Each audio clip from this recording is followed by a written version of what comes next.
Is the Keylab Essential 61 a good MPC One MIDI controller? Let's find out.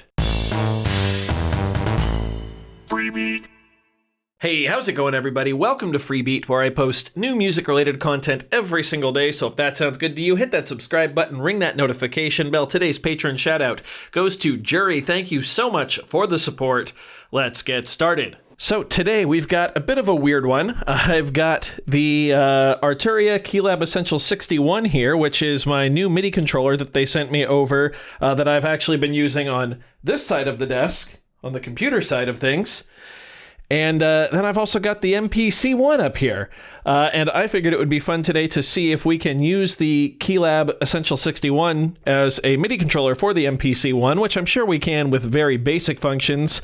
But I just want to make sure that everything kind of works as I figure it will. So connection-wise, as you can see, I've got USB Type B coming out of the back of the Keylab and going into the back of the MPC One here. I'm hoping that that is enough to power the Keylab. So without further ado, let's go ahead and power on the MPC One and see what happens. Also, this keyboard is way too big for the overhead camera, so there's nothing there at all. Yeah. I'm going handheld today, so sorry if it's a little shaky. But it does look like we have power to the Keylab, so that's awesome. On the MPC, I'm going to go and pick an empty project. And yeah, I'm pressing keys here. And it does look like we indeed have MIDI coming through, so let's go ahead and switch track one here to a plugin. So we've just got the Tube Synth plugin.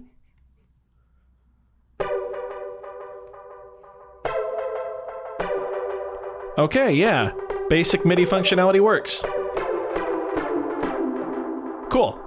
Let's go ahead and pick a better preset here on the MPC One. We'll just go with, well, actually, let's pick a different plugin entirely. Let's go with Hype. And we'll browse our presets here. We'll go to Piano. We'll go to Summer. I like this one a lot.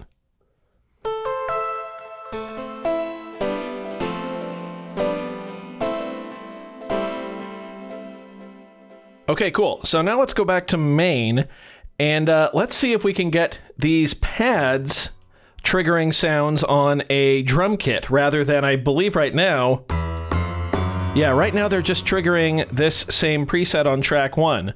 So let's go ahead and go to track 2 on the MPC.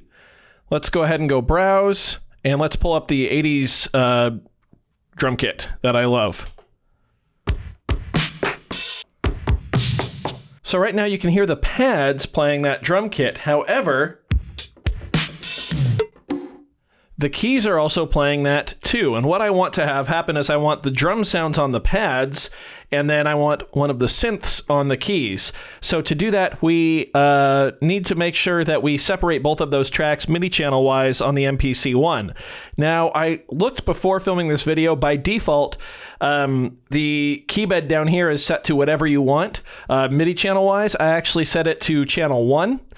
And then the pads up here are set by default just to channel 10, which is typically a percussion channel. So now we go to the MPC One here.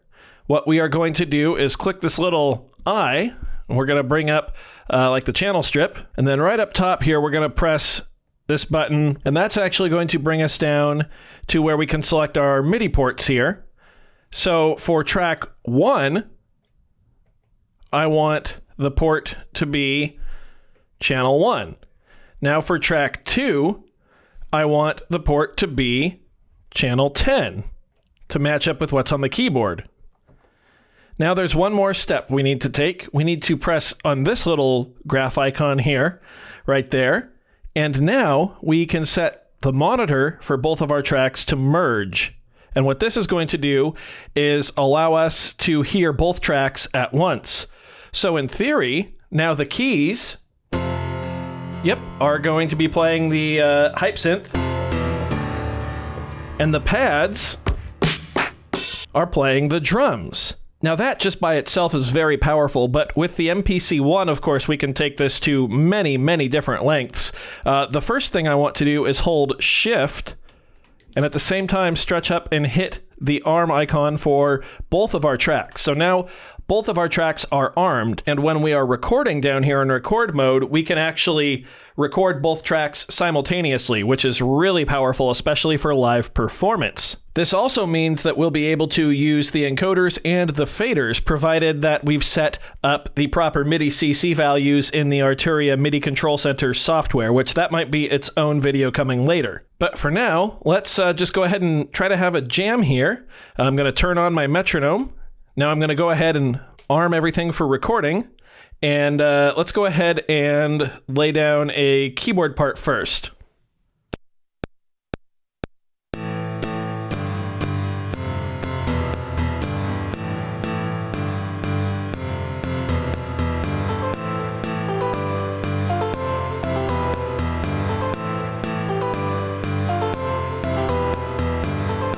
Now, I could have just started hitting the drum pads too and recording there, but I just wanted to show you what I did. I recorded that lower part, and then I just simply overdubbed those basic chord shapes there. So now what I want to do is hit overdub, because both tracks are recording, remember, so I don't want the synth to record over what I'm doing, but I'll hit play start again, and now we'll just record some drums.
Obviously, I was soloing just on that same track there, so I was losing some polyphony, but of course I could have set up another track, a third track, set a separate synth to that, and then soloed on that one. But yeah, all in all, I think this is a pretty cool setup, and we have not even scratched the surface or even come close to scratching the surface of what you can do, I imagine, between these two devices. There seems to be quite a bit of potential here. Of course, with the MIDI Control Center software from Arturia, almost everything here is custom mappable. And of course, you do have 6 different user maps that you can save.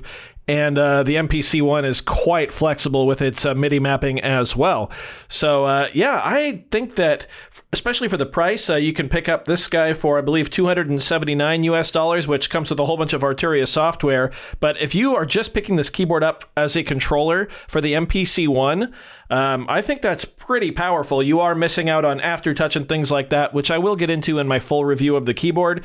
But just in terms of sheer flexibility between the MPC standalone series and a controller, this is looking like it's a pretty solid bet. So I do hope you enjoyed this one. If you did, be sure to leave a like on it. If not, you can leave a dislike. That's okay too. Doesn't hurt my feelings, just makes me try that much harder next time. Either way, be sure to hit that subscribe button, ring that notification bell. Thank you so very much for being here. Thanks for watching. We'll see you next time. Bye.